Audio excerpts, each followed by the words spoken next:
Donald Trump has come under fire for his track record with the Native American population on more than one occasion.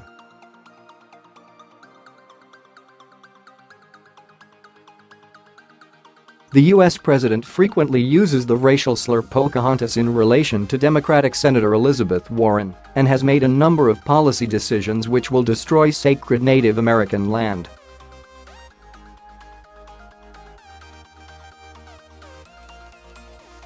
The Trump administration's budget also proposes sweeping cuts to job training programs which directly help Native Americans into work.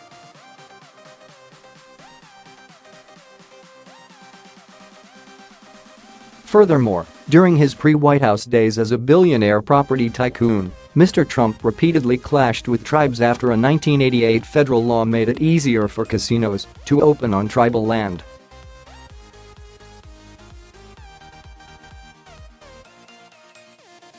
These are just some of the reasons Democrat politician Debra Haaland says she is committed to standing up to the president at every opportunity.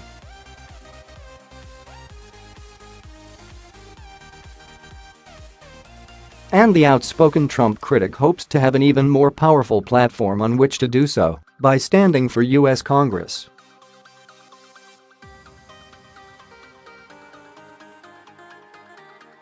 We have never had a Native woman in Congress.It as a voice which would add positive things to the conversation about the future of our country, the 57-year-old single mother tells The Independent.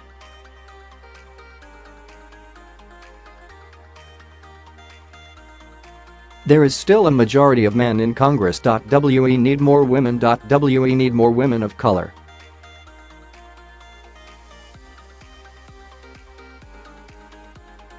Ms. Haaland, who lives in Albuquerque in New Mexico, was a full-time volunteer for Barack Obama's 2008 campaign and was also involved in 2016's Hillary Clinton election bid.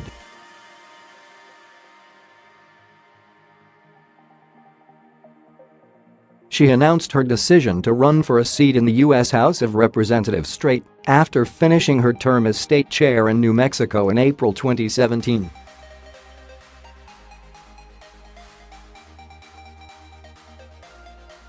The politician is both incensed and motivated by the actions of the Trump administration, which she feels are at loggerheads with the views of New Mexicans.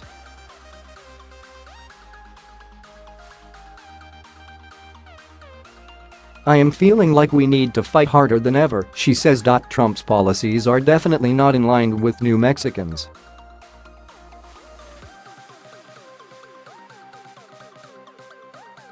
Look at his immigration policies. He wants to build a wall. He wants to deport dreamers. He wants to ban Muslims.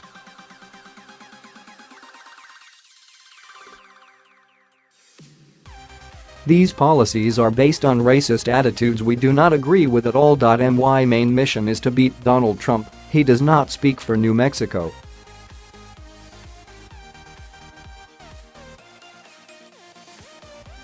We need more women of color in Congress, says Debra Haaland. When I was state chairwoman of the Democratic Party of New Mexico, we took him to task on everything he was doing in his campaign, misogyny and overt racism. We turned him out at every turn.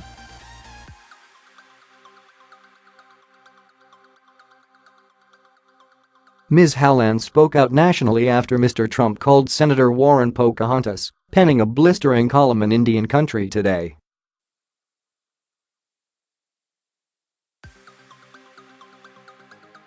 Trump's very use of Pocahontas' name is disrespectful, she wrote. The story of Pocahontas is heartwrenching.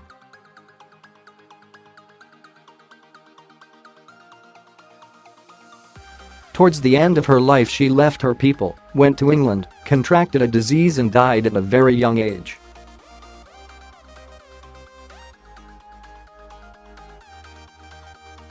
When I think of that story and the hundreds of sad and disturbing stories of how Native people have suffered throughout history, I can't imagine making a mockery of their names or their lives.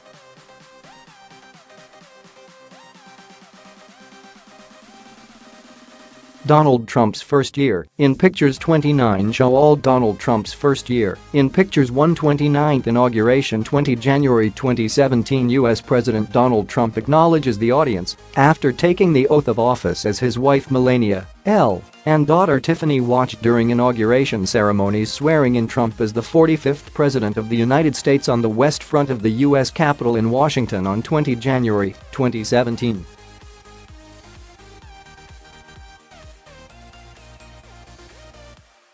Photographer Jim Borg, this photo was shot with one of two remote cameras.The cameras were monitored and triggered remotely, and the pictures were transmitted to clients worldwide within minutes of being taken.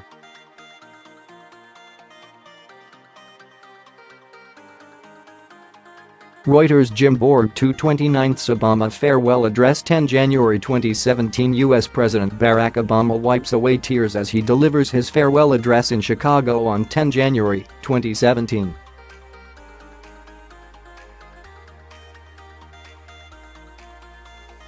Photographer Jonathan Ernst, in his final days in office, Obama made a visit home to Chicago.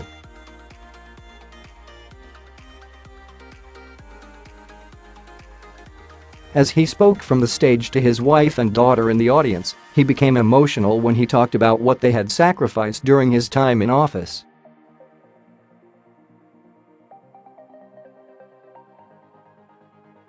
I turned from photographing the Obama women embracing to find him on stage wiping away tears.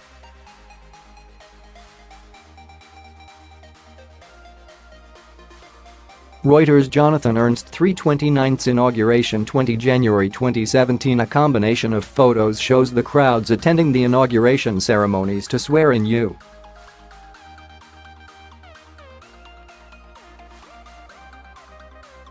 S. President Donald Trump at 12:01 p.m. left on January 20, 2017 and President Barack Obama sometime between 12:07 p.m. and 12:26 p.m. on January 20, 2009.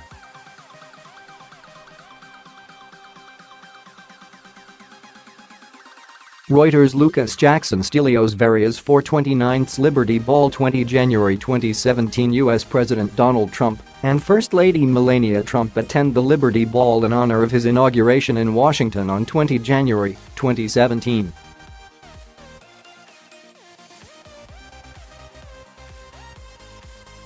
Photographer Jonathan Ernst, what I see when I look at this picture is the end of a very long day, not to mention weeks and months of preparation by many photographers, editors and network experts in the beginning of everything since.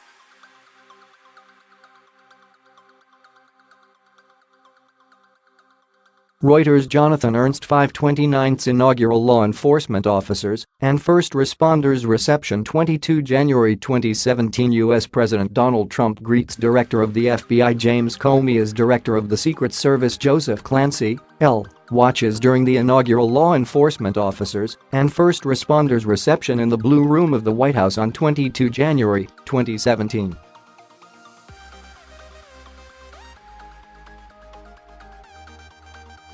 Photographer Joshua Roberts, I have covered the White House for 16 years, and normally either the president or the pool is in position when an event starts.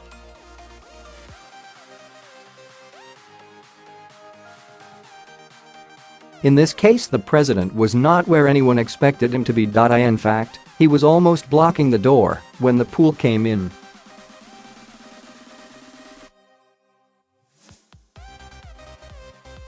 We had to scramble to find a position without bumping him or the furniture as he greeted and thanked members of law enforcement for their security efforts during the inauguration.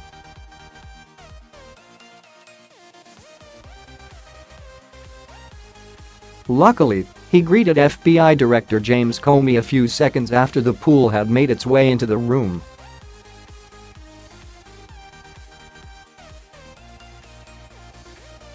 Reuters Joshua Roberts 6/29 private phone calls to world leaders 28 January 2017 U.S. President Donald Trump is joined by his staff as he speaks by phone with Russia's President Vladimir Putin in the Oval Office on 28 January 2017.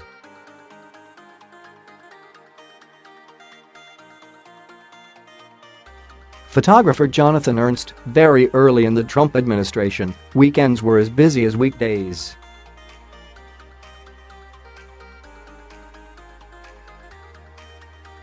On Trump's second Saturday, the official schedule said he would be making private phone calls to a number of world leaders, including Russia's Vladimir Putin.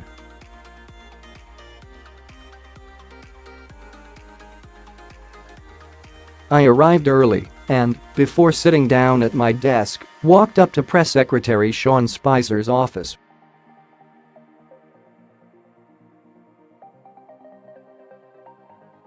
He, too, was just taking his coat off. I gingerly made the suggestion that previous administrations had sometimes allowed photos of such phone calls through the Oval Office windows on the colonnade.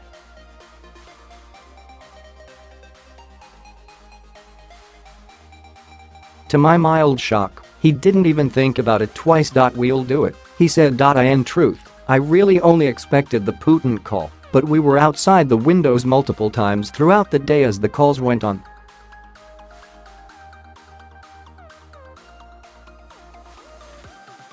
Reuters' Jonathan Ernst 7/29 Senior Advisor Kellyanne Conway 27 February 2017 Senior Advisor Kellyanne Conway, L., attends as U.S. President Donald Trump welcomes the leaders of dozens of historically black colleges and universities, HBCU, in the Oval Office on 27 February 2017.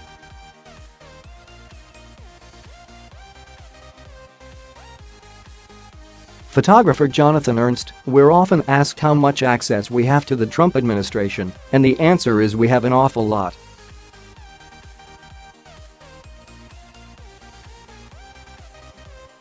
President Trump himself is very comfortable in the spotlight, and his aides are similarly unfazed by cameras.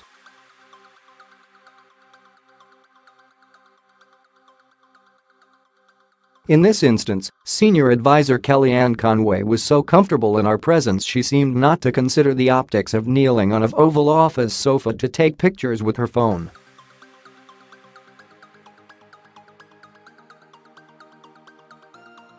Reuters' Jonathan Ernst 8/29 Angela Merkel heads to Washington 17 March 2017 Germany's Chancellor Angela Merkel and U.S. President Donald Trump hold a joint news conference in the East Room of the White House on 17 March 2017.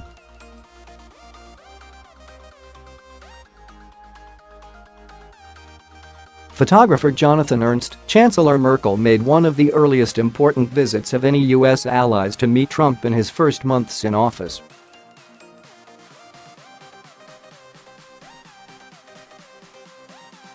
When world leaders give joint news conferences, they don't always tend to give each other their full attention, but Merkel watched Trump intently at several key moments, and here seemed particularly rapt.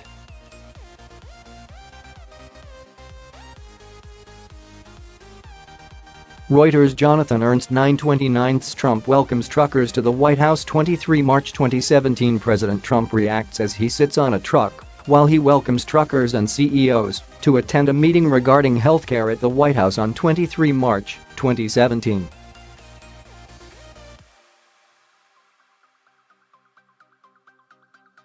Photographer Carlos Beria, the White House organized a listening session with truckers and CEOs of major American companies regarding healthcare reform.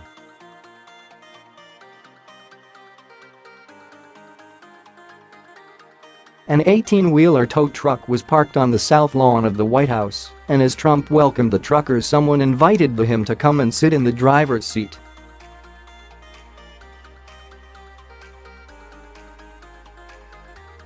Trump jumped into the cab and started yelling and pretending to drive, creating one of the most memorable pictures of the year.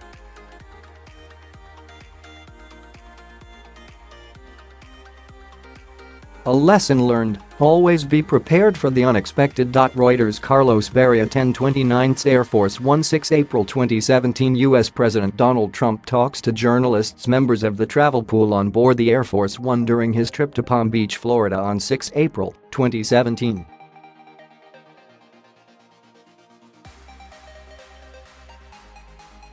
Carlos Beria, during the many trips to President Trump's residence in Florida, it is usual to see the president coming to the back of the plane to chat with journalists.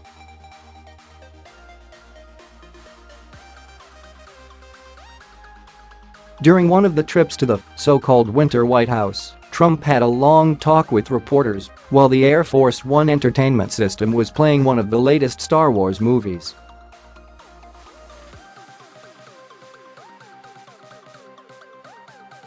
As I was listening to Trump talk, I was also looking at the movie, waiting for a part of the movie to frame the mood of the day.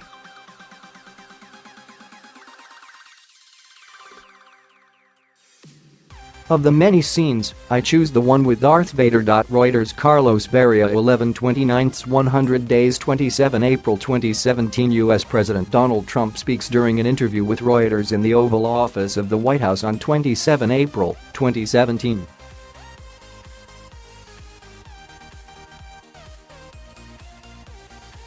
Photographer Carlos Beria, a day before President Trump's 100 days in office, I was part of the team that interviewed the commander-in-chief in the Oval Office.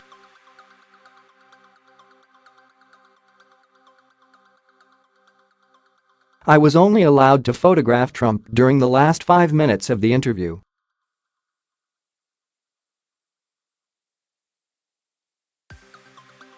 The time was very tight, so I had to move fast as I had pictures in mind that I wanted to shoot.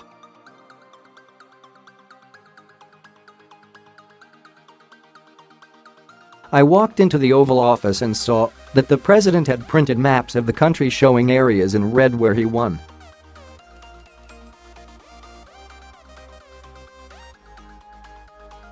I raised my hands holding my camera as high as possible to get the best view of the scene using a 16mm wide-angle lens.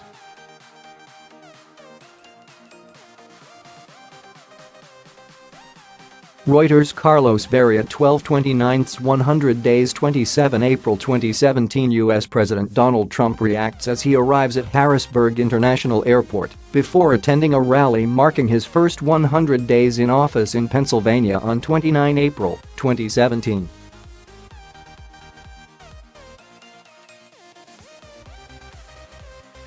Photographer Carlos Beria, President Trump traveled to Harrisburg, Pennsylvania to celebrate his 100 days in office with a victory rally.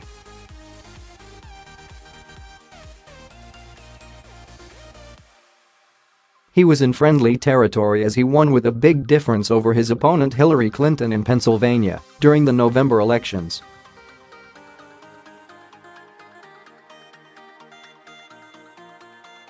As usual, when the commander-in-chief arrives, local residents gather to greet him. This time a small group of military personnel attended the arrival.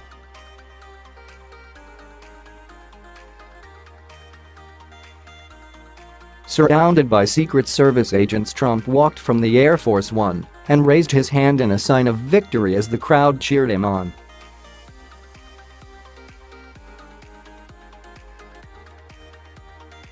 Reuters Carlos Beria 13/29 White House staffers to May 2017 White House Press Secretary Sean Spicer, L., and White House Chief of Staff Reince Priebus watches U.S. President Donald Trump presents the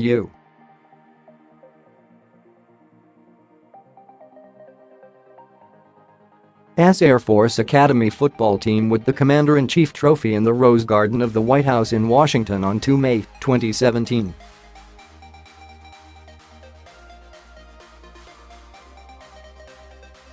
Photographer Joshua Roberts, covering the White House does not just mean covering the president.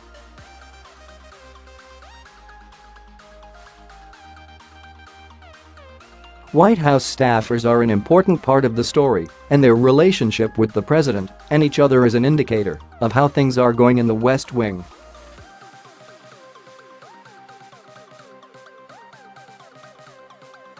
The tendency is to focus exclusively on the president once an event starts, but I always try to look around to see how people are reacting as things unfold.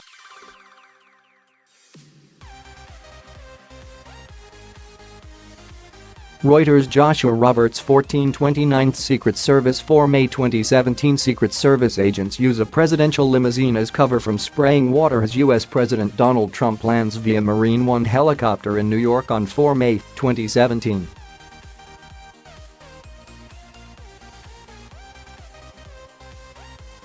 Photographer Jonathan Ernst, the best part of any trip to New York City with the sitting U.S. president is the helicopter ride into Manhattan.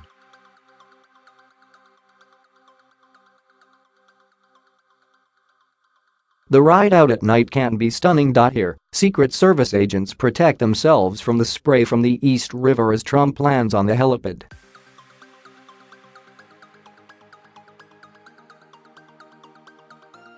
Reuters. Jonathan Ernst 15 29th NATO Summit 25 May 2017. US President Donald Trump and First Lady Melania Trump wait the arrival of French President Emmanuel Macron, unseen, before a lunch ahead of a NATO summit in Brussels on 25 May 2017.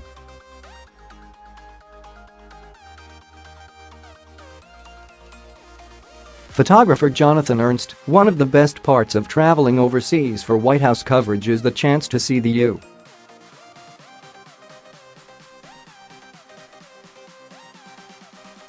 U.S. president in different environments and, literally, a different light. Here, Trump and his wife came out of the shadows to greet France's President Macron.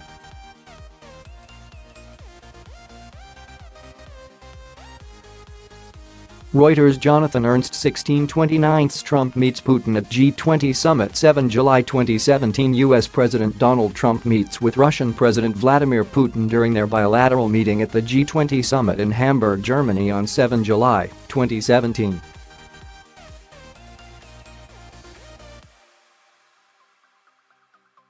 Photographer Carlos Barria, on July 7, I witnessed one of the most important meetings of President Trump's first year in office.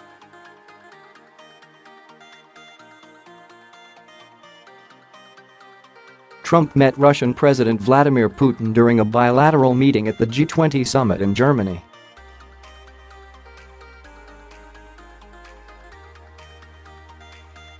The world's eyes were on these two leaders after speculation about Russian interference during the 2016 U.S. elections.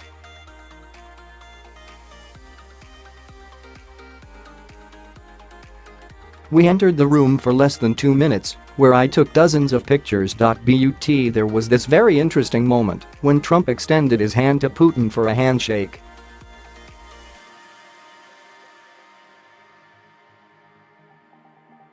Putin paused for a second and looked at Trump's hand. That was the picture that I was looking for, a little moment that seemed to say a lot.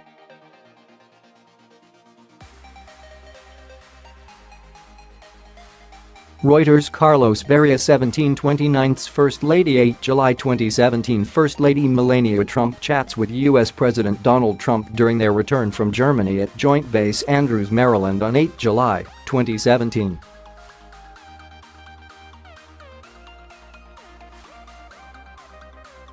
Photographer Carlos Barria, after President Trump's trip to Germany, he arrived back at Joint Base Andrews, Maryland.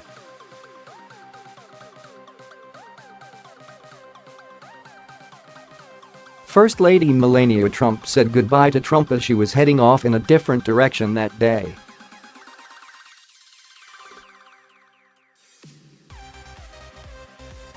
While chatting, a breeze blew Melania's hair up in the air. Reuters. Carlos Barria 1829's Made in America product showcase 17 July 2017 Vice President Mike Pence laughs as President Donald Trump holds a baseball bat as they attend a Made in America product showcase event at the White House on 17 July 2017.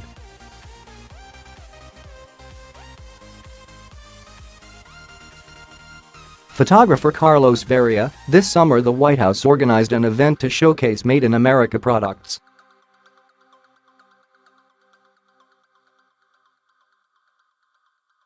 All kinds of exhibitors brought their products as the president and vice president toured the event.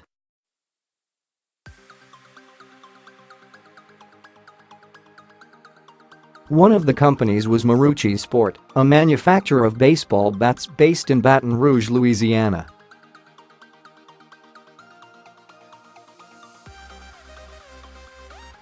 As Trump approached a table full of baseball bats, photographers at the event, including me, rushed to get a good angle hoping that he would pick up a bat.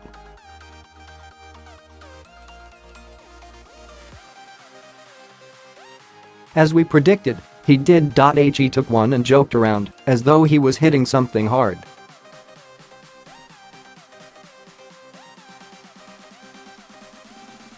The only thing closer to him right there was the media. Reuters 1929's White House staffers 25 July 2017 Former campaign manager Corey Lewandowski says hello to reporters as he and White House advisors including Communications Director Anthony Scaramucci accompany President Trump for an event celebrating veterans at Ambit's Post 44 in Ohio, July 25, 2017.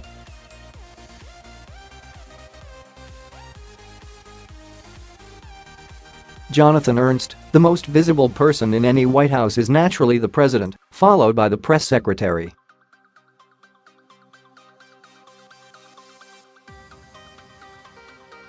But there are also the staff who support them. For those of us covering the Trump administration, there seem to be more compelling figures in the West Wing than ever before.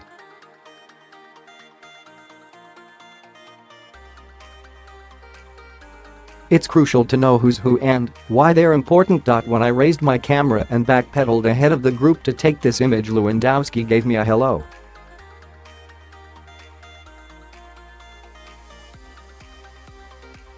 I liked the photo, but had no idea it would go a little bit viral, especially since Scaramucci, who was the biggest mover and shaker that week, was hidden back in the pack.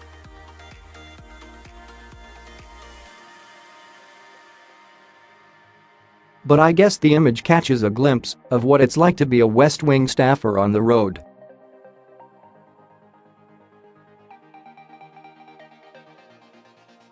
Reuters. Jonathan Ernst 2029's campaign rally. 3 August 2017 U.S. President Donald Trump arrives at a rally in West Virginia on 3 August 2017.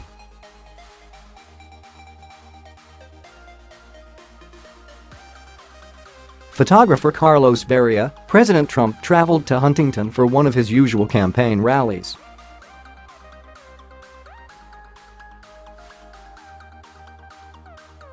While members of his family spoke to the crowd, he was waiting under a black curtain to be introduced.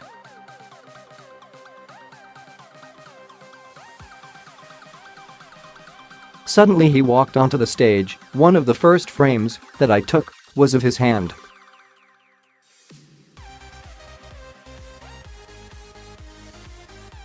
I set my exposure for the light on the stage, hoping to create this dark background, and it's worked.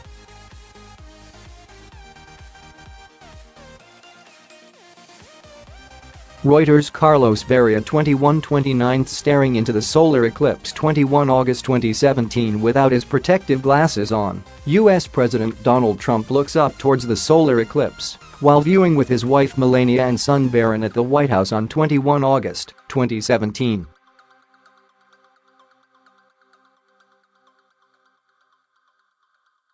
Photographer Kevin Lamarck, on a day when everyone, and I mean everyone, was told not to look at the eclipse without protective glasses, Trump, President of the United States, couldn't help himself.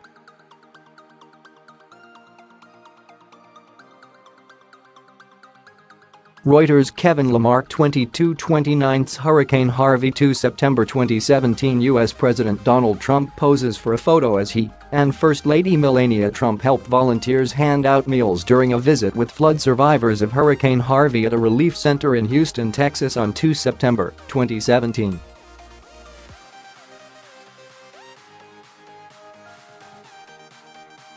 Photographer Kevin Lamarck. Trump, eager to deliver the image of a hands-on response to Hurricane Harvey, made this visit to a relief center and obliged this woman with a selfie as Melania continued to work.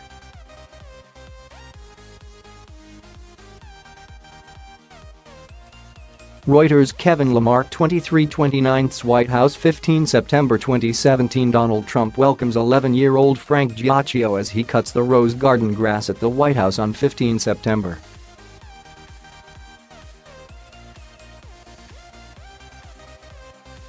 Frank, who wrote a letter to Trump offering to mow the lawn, was invited to work for a day at the White House along the National Park Service staff.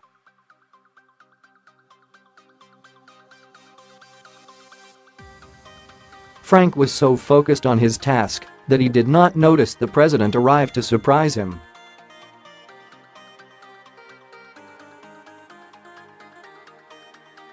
He took his father jumping in to grab his attention and point Trump out. Photographer Carlos Beria said, "The image of Trump shouting at a kid who is mowing his lawn might have many interpretations in today's politically polarized United States.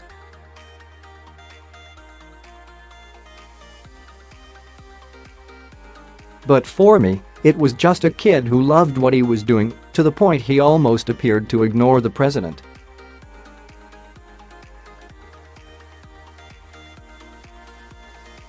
Reuters. Carlos Varela 24/29 taken knee. 27 September 2017 A man kneels with a folded U.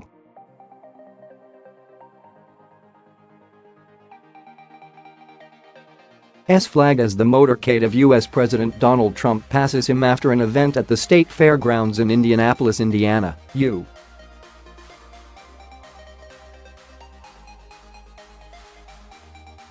As September 27, 2017. In September, soon after Trump had made comments condemning NFL players who kneel during the national anthem, he made a day trip to a rally in Indianapolis.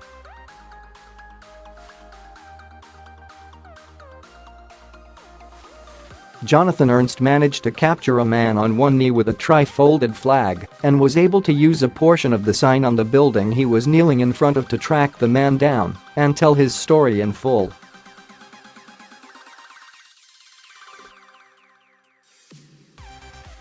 U.S. Army veteran Marvin Boatwright wanted to send a message against social injustice.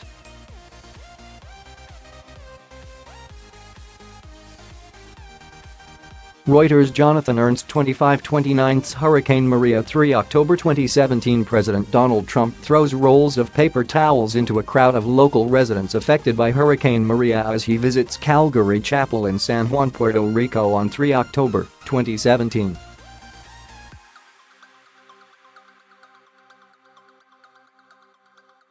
Photographer Jonathan Ernst, during an afternoon visit to Puerto Rico for President Trump to survey damage from Hurricane Maria and greet some of its victims, Trump made a stop at a church where food and supplies were being distributed.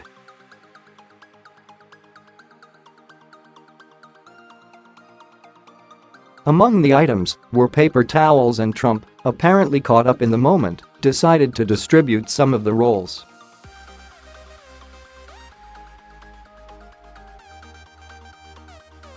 Reuters. Jonathan Ernst 26/29 Jared Kushner 1 November 2017 White House senior advisor Jared Kushner sits behind President Trump during a cabinet meeting in Washington on 1 November 2017.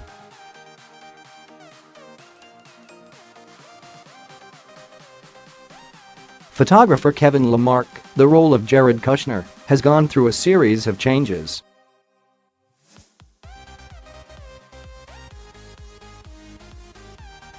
He began front and center as a high-profile advisor, but as time has passed and issues surrounding him have surfaced, he has become more of a background figure.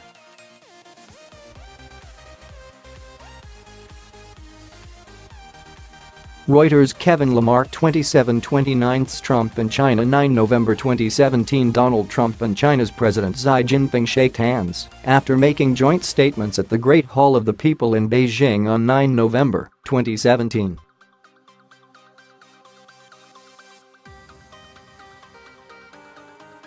Photographer Debra Haaland, it's one of those how to make a better, or at least different shot when two presidents shake hands several times a day, several days in a row.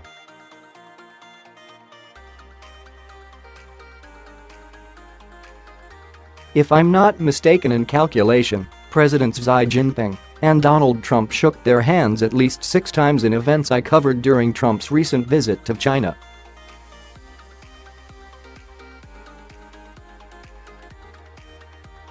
I would imagine there were some more handshakes I haven't seen, but other photographers did.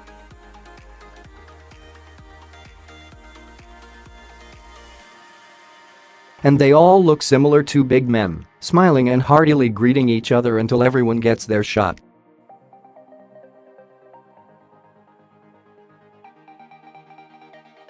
But then there is always something that can make it special, in this case the background made of US and Chinese flags.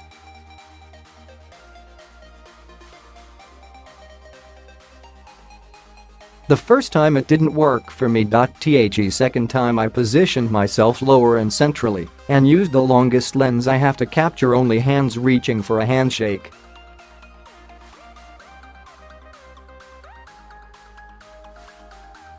Reuters. Debra Haaland 28/29 Air Force One 10 November 2017 U.S. President Donald Trump boards Air Force One to depart for Vietnam from Beijing Airport in Beijing, China, November 10, 2017.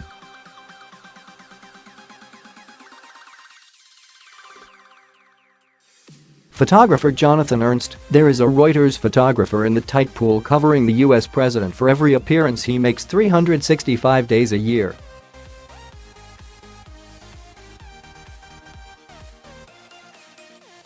This was just one of 32 images of mine that were transmitted on the Reuters wire of President Trump visiting China and Vietnam that day.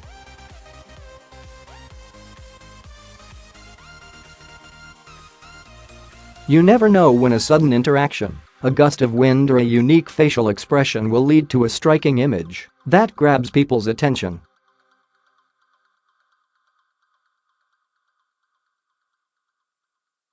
Reuters: Jonathan Ernst 29 ASEAN handshake 13 November 2017. Donald Trump registers his surprise as he realizes other leaders, including Russia's Prime Minister Dmitry Medvedev, Vietnam's Prime Minister Nguyen Xuan Phuc, President of the Philippines Rodrigo Duterte and Australia's Prime Minister Malcolm Turnbull, are crossing their arms for the traditional ASEAN handshake as he participates in the opening ceremony of the summit in Manila on 13 November 2017.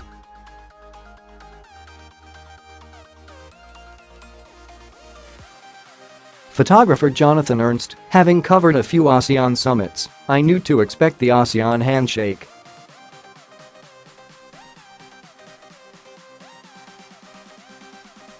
Not everyone in the room knew to expect the ASEAN handshake. A lot was written about this unscripted moment and what deeper meaning it might have.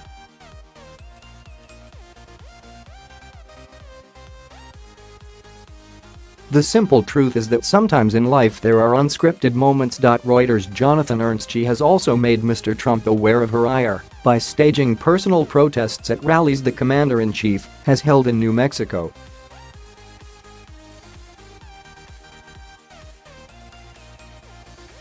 New Mexico, a state in the southwestern region of the U.S., has a population of around 2 million and is the fifth largest and fifth least densely populated of the 50 U.S. states.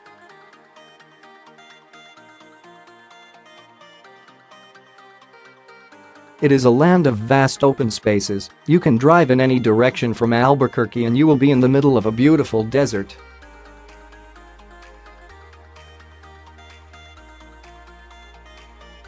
In some spaces you can see forever, she says. Geologists from all over the world come to New Mexico.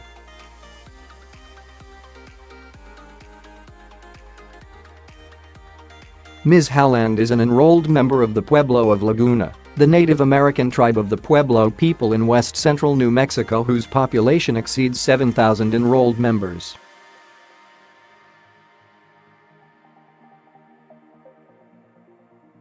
She is greatly angered by the Trump administration's efforts to scale back national monuments across the U.S.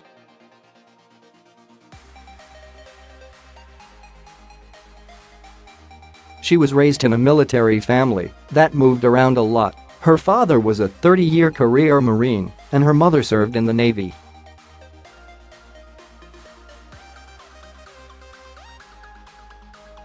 Trump's policies are definitely not in line with New Mexicans, says Haaland. Despite a traditionally nomadic military upbringing, she found stability during summers with her grandparents in Laguna Pueblo.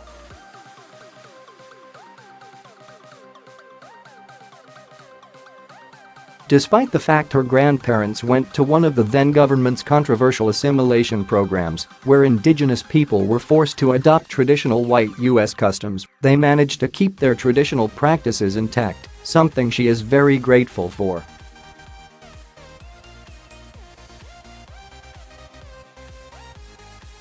I feel that a lot of Native Americans are not as lucky as me, she says. There were a lot of things which the government did. They sent Native folk to boarding school, cut their hair, changed their clothes, adopted them out of their families, so they were never able to reconnect with their families.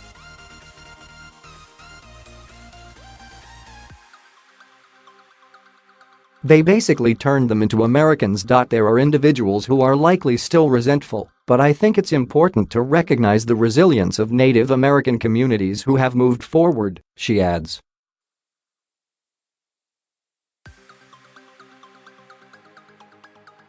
We are active participants in our country and our politics, and we are working to be successful.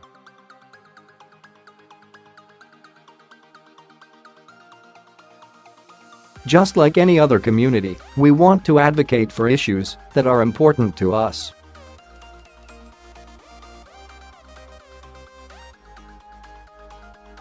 Mr. Trump's political agenda and rhetoric have come as a cruel blow to many Native Americans who had enjoyed progress under Barack Obama.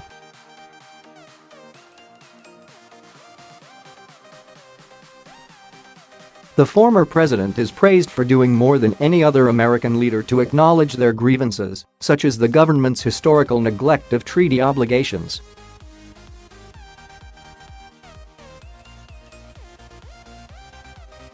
In September 2016, the Obama administration settled lawsuits with 17 Native American tribes that accused the federal government of long mismanaging both their funds and natural resources.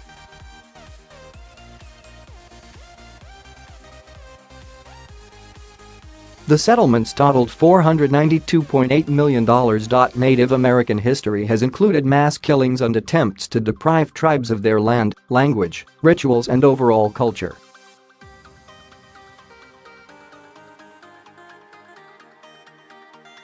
In more recent years, disputes have played out in the form of cultural and legal fights over property and casinos.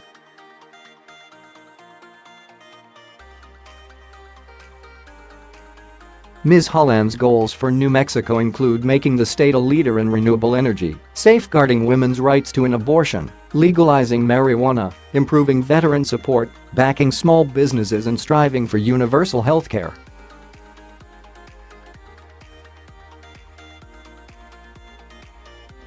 The candidate for Congress has vowed to run on abortion rights and legalizing marijuana. Ms. Haaland says she is steadfastly committed to fighting for women's right to have an abortion, something which she has come under fire from all angles under the Trump administration.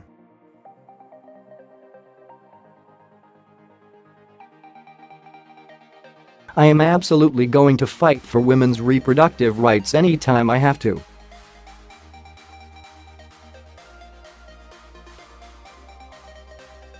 We can't go backwards. A lot of women have died because of this issue of when it's not safe and legal, she says.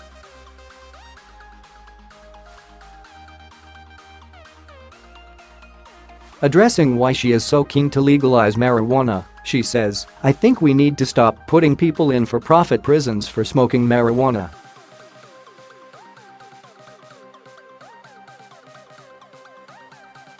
Especially when they target people of color. We need to be able to prescribe marijuana for post-traumatic stress and pain issues."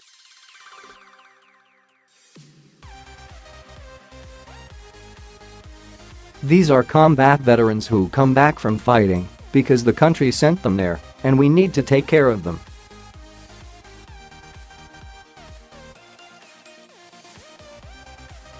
It would also help with the opioid crisis. Fortunately for her, she says the campaign is going well so far.